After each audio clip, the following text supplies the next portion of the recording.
আসসালামু আলাইকুম। সবাই কেমন আছেন? আশা করি সবাই ভালো আছেন, সুস্থ আছেন। আলহামদুলিল্লাহ আমিও ভালো আছি। আমি আমার ছোট্ট সংসারে সকাল থেকে দুপুর পর্যন্ত কি কাজ করি সবই শেয়ার করব এই ভিডিওতে। আশা করি ভিডিওটি ভালো লাগবে। আমি আমার কাজকর্ম রান্নাবান্না দিয়ে শুরু করলাম। তো এখন ভোর ৬টা বাজে আর ৬টার দিকে আমি রান্নাঘরে চলে আসছি, কারণ আমার ছোট্ট বাবু ঘুমাচ্ছে। আর তানহার আব্বু গতকাল রাতে বলেছিল রুটি খাবে, তো তার জন্য রুটি বানানো হচ্ছে। রুটি আমাদের ঘরে প্রতিদিন বানানো হয় না, মাঝে মাঝে তানহার আব্বু বললে আমি বানিয়ে দেই। আজকে আর সাথে ভাজি করব না, কারণ গতকাল রাতে একটা মুরগি রান্না করছিলাম, ওখান থেকে তরকারি কিছুটা রয়ে গেছে। আর সাথে ডিম পোস্ট করে দেব, এগুলো দিয়ে তারা নাস্তা খাবে। এই তো আমার আটা মথা হয়ে গেছে, এখন আমি সবগুলো রুটি বানিয়ে নেব। বেশি না, এখানে প্রায় 10টা না 12টা রুটি হবে। আমি অফ ক্যামেরাতে সবগুলো রুটি বানিয়ে নেব। আর রুটি বানাচ্ছি আর টেনশন হচ্ছে মেয়ে কখন জানি উঠে যায়। একটু পর পর রুমে গিয়ে দেখি যে মেয়ে উঠছে কিনা। একদিকে আমি রুটি সেকছি আর আরেকদিকে আমি চা বসাইছি।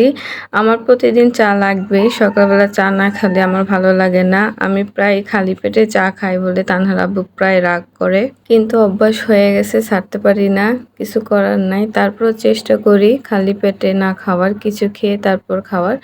আর এদিকে আমার সবগুলো রুটি ভাজা হয়ে গেছে, আর আমার জন্য আমি একটা পরোটা বানিয়ে নিয়েছি, শুধু একটাই, বেশি না। আর এটা আমি ঘিয়ে ভেজে নিচ্ছি। আমার কাছে রুটির থেকে পরোটা বেশি ভালো লাগে, আর আমি পরোটা করলে সাথে চা দিয়ে খেতে বেশি পছন্দ করি। এর মধ্যে আমার বড় মেয়ের মাদ্রাসায় যাওয়ার টাইম হয়ে গেছে, তাই ওকে রেডি করে মাদ্রাসায় পাঠিয়ে দিলাম। আর এখন আমি আমার জন্য চাটা রেডি করে নিচ্ছি। আমি গুঁড়া দুধের চাটা বেশি খাই, তো আমার জন্য আমি 1 কাপ চা করে নিচ্ছি, আর বাকিটুকু আমি আমার মায়ের জন্য রেখে দিলাম। মেয়েকে নিয়ে মা মাদ্রাসায় গেছে, সেখান থেকে এসে তিনি তারটা খাবেন। আমার স্বামী, ছেলে আর আমার দেবর, ওদের ঘুম থেকে উঠতে আরো দেরি হবে, তাই আমি আমারটা খাচ্ছি। এই তো আমি চা আর আমার পরোটা নিয়ে বারান্দায় চলে আসছি। আর এইটা হচ্ছে আমার মায়ের রুম, আমি আমার মায়ের রুমে বসে বসে চাটা খেয়ে নিচ্ছি। প্রচণ্ড খিদে পাইছে। এরপর আমি আমার ব্যালকনিতে গেলাম, আর এখানে কিছু পুঁইশাকের ডাঁটা লাগিয়েছিলাম, গাছগুলো মাশাআল্লাহ একটু বড় হয়েছে। আর পাশে কলমি শাক আনছিল, ওটারই ডাঁটা লাগাইছে। আর এগুলো হচ্ছে বিলেতি ধনেপাতা বলে, ধনেপাতাগুলো খুব সুন্দর মাশাআল্লাহ বড় হয়েছে। আর এখন ঠিক 9টা বাজে, আর 9টা বাজে তার বাবা আর ছেলে ঘুম থেকে উঠছে, তো তারা ফ্রেশ হতে বাথরুমে গেছে। আর আমি এই ফাঁকে বিছানাপত্র গুছিয়ে নেব।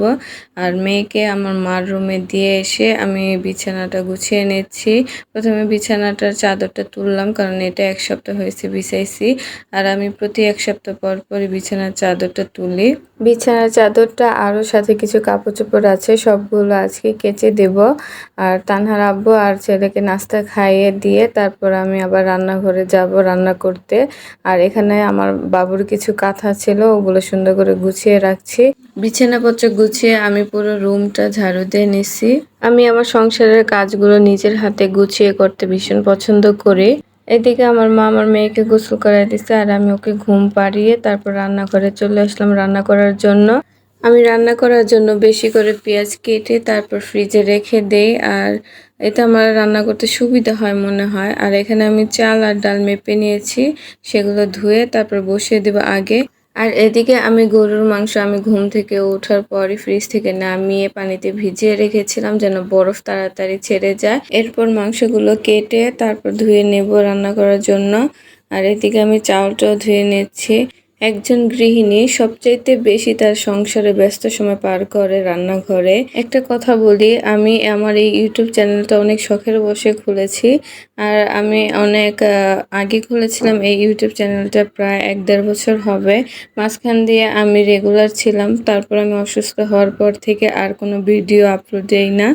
এরপর এখন থেকে আমি আবার রেগুলার হওয়ার চেষ্টা করবো ইনশাল্লাহ। আশা করি আপনারা সবাই আমার পাশে থাকবেন। আজকে আমি সাদা ভাত, গরুর মাংস, ডাল আর হচ্ছে বরবটি ভাজি করব। তো গরুর মাংসটা আমি প্রেসার কুকারে একেবারে মাখিয়ে তারপর বসিয়ে দেব। প্রথমে সিটি দেব না, আগে মাংসটা ভালোভাবে কষিয়ে তারপর সিটিতে বসিয়ে দেব। আর এদিকে আমি ভাজিটাও বসিয়ে দিয়েছি। বরবটি ভাজি তানহার আব্বু আমার জন্য বিশেষ করে নিয়ে আসছে। বাবু হওয়ার পর থেকে আমাকে শাকসবজি বেশি করে খাওয়াচ্ছে। আর আমরা এই বাসায় নতুন এসেছি, বাবু হওয়ার 1 মাস আগে বাসাটা চেঞ্জ করেছি। আর আমার এই রান্নাঘরটা একদম ছোট, তাই রান্না করতে একটু অসুবিধা হয়, তারপর মানিয়ে নেওয়ার চেষ্টা করি। এই তো আমার সবগুলো রান্নাবান্না শেষ। এরপর আমি ঘরের আসবাবপত্রগুলো মুছে নেব। আমি প্রতিদিনই আমার ঘরের আসবাবপত্রগুলো মুছি একটা সুতি কাপড় দিয়ে, আর সপ্তাহে 1 দিন ডিপ ক্লিন করি। তো আমার সংসারে বেশি কিছু নাই, যা আছে তাই আলহামদুলিল্লাহ। নিজের স্বামীর উপার্জনের কষ্টের টাকা আর আমার যত্নে গড়া ভালোবাসার এই ছোট্ট সংসারটা আমি খুব সুন্দরভাবে সাজিয়ে গুছিয়ে রাখার চেষ্টা করি। আমি ক্যাবিনেটটা ভালোভাবে পরিষ্কার করে নিয়েছি। এরপরে আমি আমার বেডরুমে আমার ড্রেসিং টেবিল, ওয়ার্ড্রোব আর খাটটাও পরিষ্কার করে নেব। এরপর আমি পুরো ঘরটা ভালোভাবে ভিজা কাপড় দিয়ে মুছে নেব। আর প্রতিদিন ঘর না মুছলে ভালো লাগে না। আর আমার ঘরে যেহেতু ছেলে মেয়ে আছে, তার জন্য ফ্লোরটা বেশি ময়লা হয়, একটু পর পর আমার মোছা লাগে। আর এই যে ড্রেসিং টেবিলের এগুলো তো আওলাঝোলা করতেই থাকে আমার ছেলে, আর আমি একটু পর পর গুছিয়ে নেই। ঘরের কাজ শেষ করে আমি আমার ছেলেকে নিয়ে গোসল করে নেব।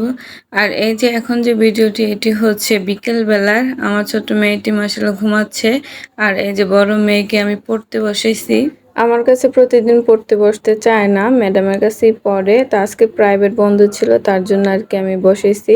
তো আজকের ভিডিওটি এই পর্যন্তই। ভিডিওটি ভালো লাগলে প্লিজ একটা লাইক, কমেন্ট এবং শেয়ার করে দেবেন। আল্লাহ হাফেজ।